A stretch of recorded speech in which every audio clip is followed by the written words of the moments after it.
You, John Fitzgerald Kennedy, do solemnly swear I, John Fitzgerald Kennedy, do solemnly swear that you will faithfully execute the office of President of the United States that I will faithfully execute the office of President of the United States and will, to the best of your ability, and will, to the best of my ability, preserve, protect, and defend the Constitution of the United States. preserve, protect, and defend the Constitution of the United States. So help you God.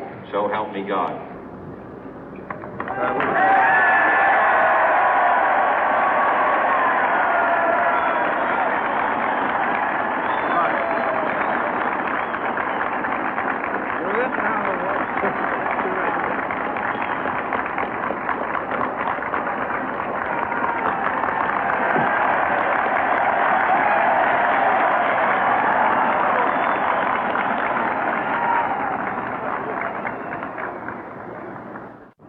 Vice President Johnson, Mr. Speaker, Mr. Chief Justice, President Eisenhower, Vice President Nixon, President Truman, Reverend clergy, fellow citizens. We observe today not a victory of party, but a celebration of freedom, symbolizing an end as well as a beginning, signifying renewal as well as change. For I have sworn before you and Almighty God the same solemn oath our forebears prescribed nearly a century and 3/4 ago. The world is very different now, for man holds in his mortal hands the power to abolish all forms of human poverty and all forms of human life. And yet the same revolutionary beliefs for which our forebears fought are still at issue around the globe. The belief that the rights of man come not from the generosity of the state, but from the hand of God. We dare not forget today that we are the heirs of that first revolution. Let the word go forth from this time and place to friend and foe alike that the torch has been passed to a new generation of Americans born in this century, tempered by war, disciplined by a hard and bitter peace, proud of our ancient heritage, and unwilling to witness or permit the slow undoing of those human rights to which this nation has always been committed and to which we are committed today at home and around the world.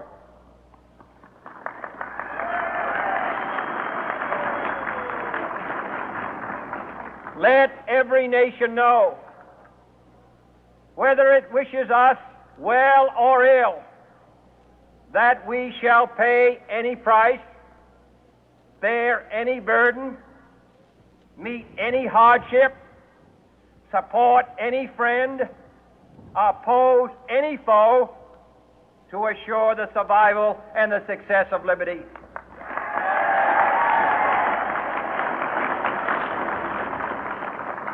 This much we pledge and more. To those old allies whose cultural and spiritual origins we share, we pledge the loyalty of faithful friends. United, there is little we cannot do in a host of cooperative ventures. Divided, there is little we can do, for we dare not meet a powerful challenge at odds and split asunder. To those new states whom we welcome to the ranks of the free, we pledge our word that one form of colonial control shall not have passed away, merely to be replaced by a far more iron tyranny. We shall not always expect to find them supporting our view, but we shall always hope to find them strongly supporting their own freedom, and to remember that in the past, those who foolishly sought power by riding the back of the tiger ended up inside.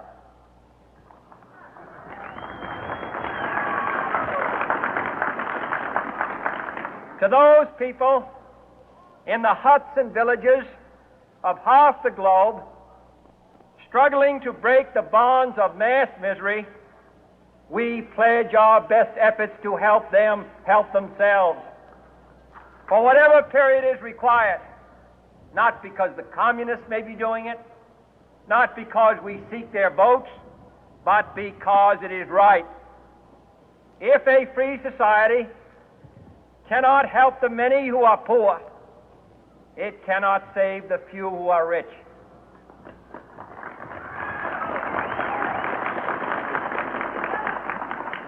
To our sister republics south of our border, we offer a special pledge to convert our good words into good deeds, in a new alliance for progress, to assist free men and free governments in casting off the chains of poverty.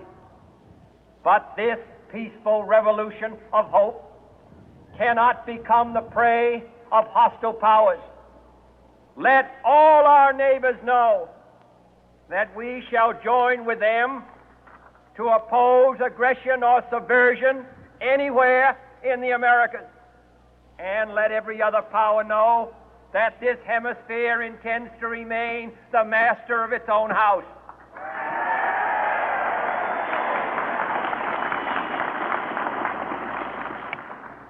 To that World Assembly of Sovereign States, the United Nations, our last best hope, in an age where the instruments of war have far outpaced the instruments of peace, we renew our pledge of support to prevent it from becoming merely a forum for invective, to strengthen its shield of the new and the weak, and to enlarge the area in which its writ may run. Finally, to those nations who would make themselves our adversary, we offer not a pledge, but a request that both sides begin anew the quest for peace. Before the dark powers of destruction, unleashed by science, engulf all humanity in planned or accidental self-destruction, we dare not tempt them with weakness, for only when our arms are sufficient beyond doubt can we be certain beyond doubt that they will never be employed.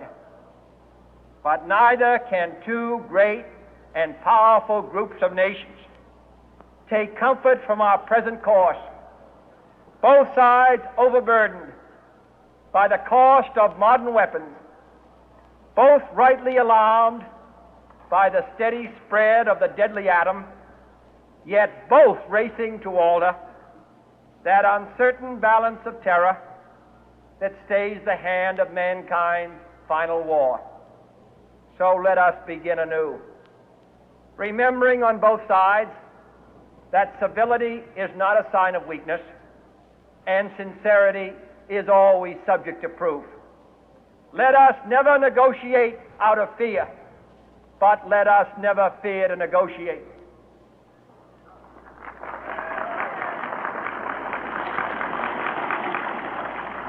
Let both sides explore what problems unite us, instead of belaboring those problems which divide us. Let both sides, for the first time, formulate serious and precise proposals for the inspection and control of arms, and bring the absolute power to destroy other nations under the absolute control of all nations.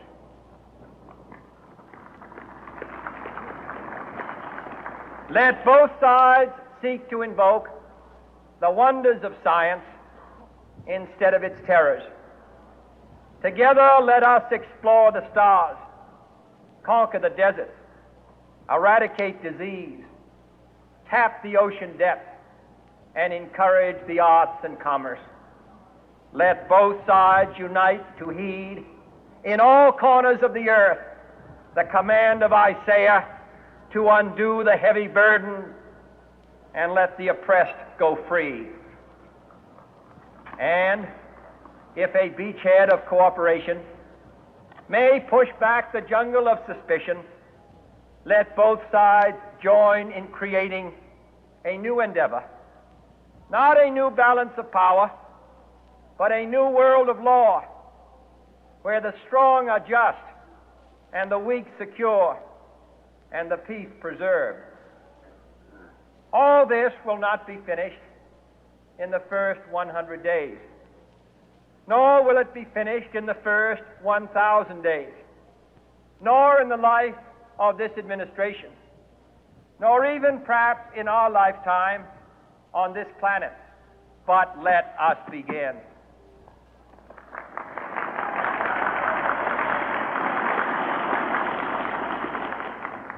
In your hands, my fellow citizens, more than mine, will rest the final success or failure of our course. Since this country was founded, each generation of Americans has been summoned to give testimony to its national loyalty. The graves of young Americans who answered the call to service surround the globe. Now the trumpet summons us again, not as a call to bear arms, though arms we need, not as a call to battle, though in battle we are, but a call to bear the burden of a long twilight struggle, year in and year out, rejoicing in hope, patient in tribulation, a struggle against the common enemies of man, tyranny, poverty, disease, and war itself. Can we forge against these enemies a grand and global alliance, north and south, east and west, that